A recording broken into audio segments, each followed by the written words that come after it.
Tell us your story. How did this all start? First of all, let me introduce myself again. I'm Ihoma Harrison. I'm fondly called Oma. I'm an artist of the National Troupe of Nigeria, National Theatre. Before I joined the National Troupe, remember when I was 10 years old, my dad died. After he died, things became difficult for my mom, who happens to be doing nothing. After some time, a caretaker came and he threw our things outside. I and my siblings, 8 of us, we had no place to sleep.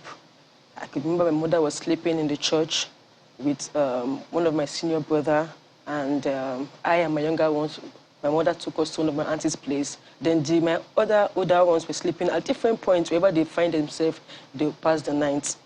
Life was difficult until our church members, our families had to donate money to rent another apartment for us. It's not about paying for a year rent, it's about the continuation, to continue paying the rent. My mother wasn't doing anything, started becoming sick due to thinking her first daughter died also, thinking her husband died, her first daughter died also, and she wasn't doing anything. She has 8 children to cater for. To feed was a problem for us. If we have any day we have 2 square meals, it's Christmas. Like, until I started dancing in the church, St. Anne's Catholic Church. From there, somebody came and said, Oma, you can dance. You can dance. Why not join a professional dance group? He took us somewhere at Lawansin Surilere Theatre Flame Production. We started dancing there.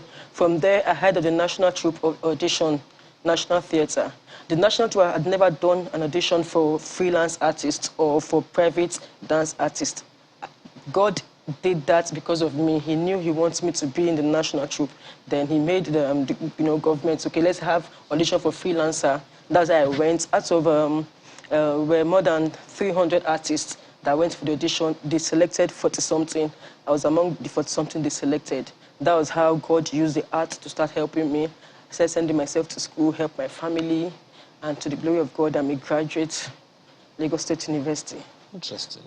So I felt, since God used this art to help me, since God used this art to send me to school, to give me a life, to give me a name, I believe he can also use this art to help every other street children, every other children that aren't going to school, every other children that are displaced, that have no hope. That's how I started going to the streets to reach out to kids. I see kids sleeping outside on the streets without a roof over their head. I see streets just roaming about. I go to them, how are you doing? They are fine. Can you take me to your mother, to your father? Some of them will say, I don't have a father, I have only a mother. Some of them will say, I have only a father, I don't have a mother. Can you take me to them? They took me to their mother. I'll see their mother with their younger ones sleeping outside.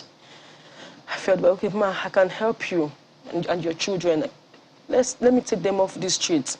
I was once like this. I knew how it is. I knew how it is done. And I was like, God bless you, ma. In fact, I've been thinking of committing suicide. I've been thinking of killing myself. I've been thinking, God bless you, ma. Thank you so much. That's how I got the student. He started staying with me in my hostel, at the National Troupe hostel. So talk to us about this video that you can see. What's happening here? Yeah, this is last year, December. Okay. Christmas time. I took the children, went on a tour, went to the National Theatre, went to some places. So I took them to where I took them from before. That's in 2017, January 2017, at Waisan. This is where they're sleeping outside. This is Waisan.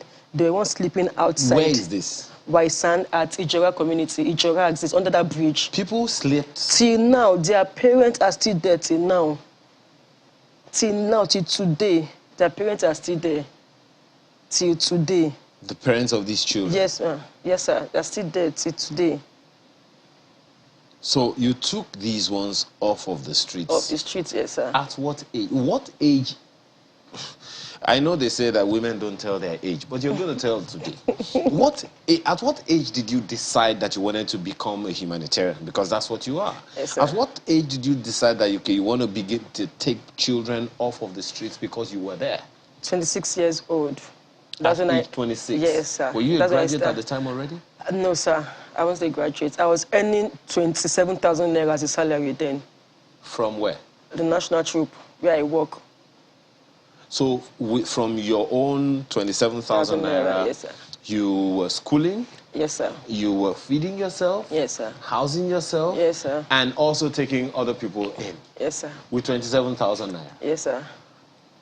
Were you also doing Yahoo Yahoo on the side? No, sir. I know how to make liquid soap. I know how to make disinfectants. I know how to make toilet wash. So I make them, I take them on my head to sell. I sell to our staffs also at the National Trade. They buy from me. I also make costumes. I also teach schools dance just for these children to feed. Before I registered them in school, I was their teacher. I was one teaching them how to, because they could not read A, B, C before. They could not spell. They don't even know how to combine I and T together to make it eat, or to combine N and O together to make it, no, they don't. I was one teaching them how to until I registered them in school. What school was this? New Star Nursery and Primary School. Is it a public school? It's a private school. Private school? Yes, sir. With 27,000 naira monthly? Yes, sir. We'll come to you. Good news, right? Yes, sir. And sorry, your name again? Yagana Abulama. Abulama. Tell me, how has it been? When did you start living with Oma? The time I started living with her was when I was once staying at the environment, the place that there is no hope, where there is no life. I was once staying there with my... Which area was it? White Sand. White side? White Sand. White Sand? Yes, sir. Okay. I was once staying with my father. My mother abandoned I and my brother with my dad. Then she left us and go. Then I and my brother were once staying with my dad there. So my dad took us to stadium inside that White Sand. And I left us there. So he will be going to work. Before he will come back, it will take like 3 weeks or 4 weeks. So when he leave us there, when there is no food for I and my brother to eat, we'll now be walking around, picking iron to sell just to feed ourselves, moving from shops to shop, help them wash their plates so they will give us food to eat.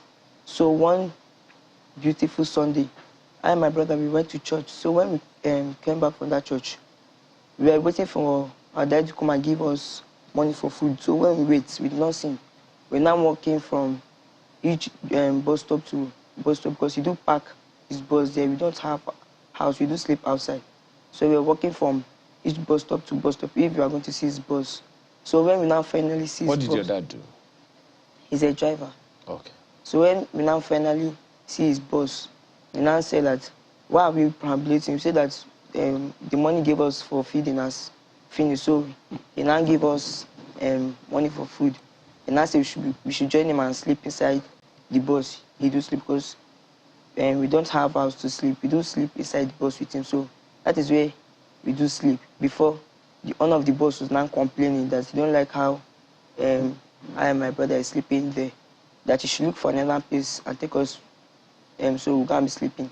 So he now take us to that same stadium. So he will not give us money for food. He will now go out for work. So I and my brother... For 3 weeks? Yes. So I and my brother will now sleep outside there. The owner of that place will now come early in the morning, now carry cane, now be flogging us. He said he will now be chasing us every day. We should not come here to sleep again.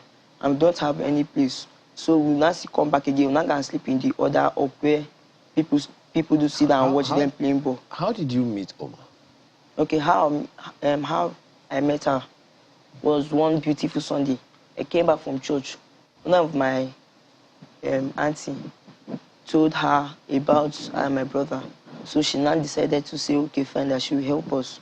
So that was how I met my auntie Oma. Okay. How did you meet her? Where were you before then?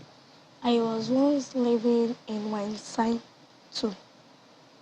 I was sleeping outside under house where they do throw dirty away.